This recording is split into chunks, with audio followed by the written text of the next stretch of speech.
बिस्मिल्लाहिर्रहमानिर्रहीम। अस्सलाम वालेकुम। 9th क्लास हमने चैप्टर नंबर 8 स्टार्ट किया हुआ था और हमने सबसे पहले माइक्रो न्यूट्रेंट्स और माइक्रो न्यूट्रेंट्स हैं प्लांट्स के अंदर पढ़े थे, ठीक है। उसके बाद हमने देखा था कि ह्यूमन बींग्स को डाइट के लिए क्या चाहिए। हमने पढ़ा था कार्बोहाइड्रेट, प्रोटीन, लिपिड्स वगैरह जो होते हैं ये जो ह्यूमन्स होते हैं ये अपनी डाइट में इस्तेमाल करते हैं, ठीक है। अब कुछ जो मिनरल्स हैं जिनमें हमारे पास क्या आता है, कैल्शियम और आयरन जो होते हैं, ये अगर ह्यूमन बॉडी में है तो इनका क्या क्या रोल है, इनकी कमी की वजह से कौन सी बीमारियाँ हो जाती हैं, ठीक है। और हम इन मिनरल्स वगैरह को कहाँ कहाँ से हासिल कर सकते हैं, ठीक है।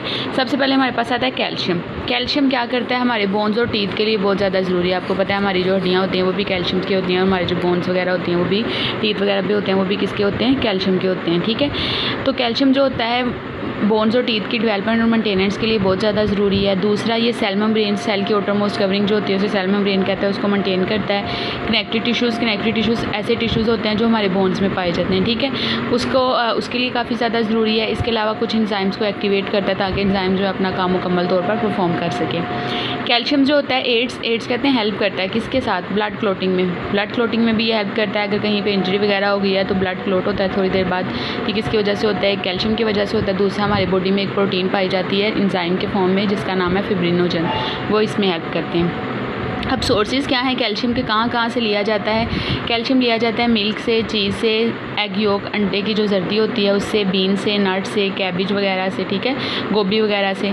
अब कैल्शियम की कमी की वजह से क्या होता है, कैल्शियम की कमी की वजह से हमारी जो नर्व इम्पल्स है वो बार बार डिस्चार्ज होती है जिसकी वजह से टेटनस की बीमारी हो जाती है। टेटनस कैसी बीमारी है, बोन्स क्या हो जाती हैं, सॉफ्ट हो जाती हैं, ब्लड जल्दी क्लोट नहीं होता और जल्दी जब ब्लड क्लोट नहीं होता तो जख्म जो है वो भी जल्दी नहीं सही होते।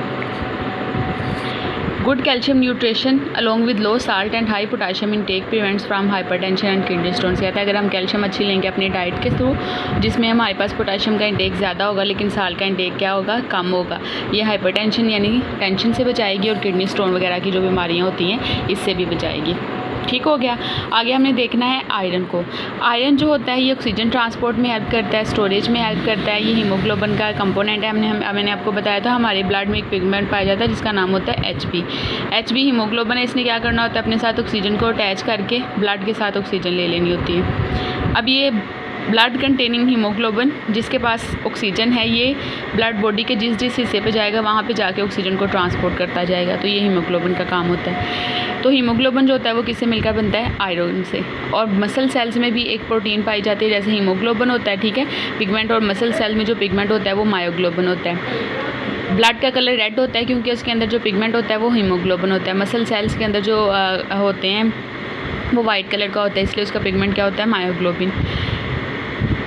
सेल को जो एनर्जी चाहिए होती है उसके लिए भी आयरन चाहिए होता है। कोफैक्टर है, कोफैक्टर जो होता है वो काफ़ी ज़्यादा एंजाइम्स के लिए चाहिए होता है। सेलुलर रेस्पिरेशन में हेल्प करता है, इम्यून फंक्शन में हेल्प करता है। इम्यून फंक्शन हमारे वाइट ब्लड सेल्स होते हैं उसमें ही हेल्प कर रहा होता है। ह्यूमन आयरन कहाँ से लेते हैं, रेड मीट से, मटन वगैरह से, ठीक है, बीफ वगैरह से, एग योक से, होल व्हीट से, फिश से, स्पाइन, सलाद वगैरह, मस्टर्ड वगैरह से। इसकी डेफिशिएंसी की वजह से न्यूट्रिएंट डेफिशिएंसी वर्ल्ड वाइड है। इसकी डेफिशिएंसी की वजह से खून की जो होती है वो क्या हो जाती है, कमी हो जाती है। यहाँ तक आपने करना है और नेक्स्ट पेज पे ये जो टेबल है ये करना है। ये टेबल हमें बता रहा है कि विटामिन ए को हम कहाँ से लेते हैं, विटामिन सी को कहाँ से लेते हैं और विटामिन डी को कहाँ से लेते हैं, इसके सोर्सेज क्या हैं, ठीक है, इनके फंक्शंस क्या हैं और इनकी डेफिशिएंसी क्या है। सबसे पहले विटामिन ए जो होता है लीफी वेजिटेबल से लिया जाता है, फिश लीवर वगैरह से, एग मिल्क और बटर वगैरह से। कमी की वजह से रात को नज़र नहीं आता, ठीक है। इसका मतलब है ये रात को देखने में क्या करता है, हेल्प करता है, इसलिए इसे ब्लाइंडनेस का नाम देते हैं। जब रात को इसकी कमी हो जाएगी तो ब्लाइंडनेस की बीमारी हो जाएगी। ग्रोथ में हेल्प करता है, इम्यूनिटी में, कमी की वजह से पोर ग्रोथ होती है, स्किन ड्राई हो जाती है, ब्लाइंडनेस हो जाती है। विटामिन सी जो होता है सिट्रस फ्रूट्स में पाया जाता है, लीफी ग्रीन वेजिटेबल्स में पाया जाता है, बीफ लीवर में पाया जाता है। कोलेजन फॉर्मेशन में हेल्प करता है, कोलेजन बोन्स के अंदर होता है, बोन्स वगैरह जख्म वगैरह को हील करने में हेल्प करता है, इम्यून सिस्टम में फंक्शन करता है, स्कर्वी वगैरह की बीमारी हो जाती है, हड्डियाँ सूख जाती हैं, फिट एक वगैरह, पोर वोंड वगैरह, ब्लीडिंग गम्स एंड जॉइंट्स, मसूड़ों वगैरह से खून वगैरह आता है।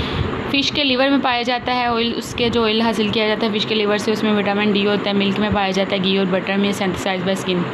छोटे बच्चों को अक्सर धूप में लटाते हैं। छोटे बच्चों के पास बॉडी में एक पिगमेंट होता है जो सनलाइट की मौजूदगी में क्या बनाता है, विटामिन डी बनाता है। कैल्शियम और फॉस्फोरस की कंसंट्रेशन मेंटेन करता है। कमी की वजह से चिल्ड्रन में सूखे की बीमारी, रिकेट्स की बीमारी हो जाती है या ओस्टोमलेशिया इन एडल्ट्स। ओस्टोमलेशिया क्या होती है? ऐसी बीमारी होती है जिसमें बोन्स काफ़ी ज़्यादा सॉफ्ट हो जाती हैं, जिससे बोन्स का फ्रैक्चर होना क्या हो जाता है? ज़्यादा हो जाता है। ठीक है, इसके चांसेस क्या हो जाते हैं? ज़्यादा हो जाते हैं। यहाँ तक आपने करना है। ओके बेटा जी, अल्लाह हाफिज़।